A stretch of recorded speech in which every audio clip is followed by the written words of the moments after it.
শুভক্ষণ। হে নূতন রিক্ততার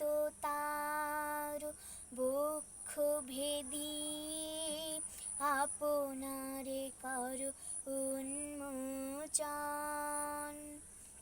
রিক্ততার বক্ষ ভেদি আপনারে করো উন্মোচন।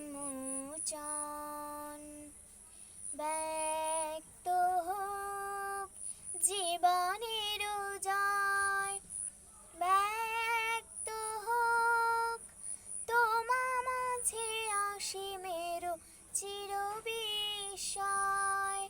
ব্যক্ত হোক জীবনের জয়, ব্যক্ত হোক তোমা মাঝে অসীমের চির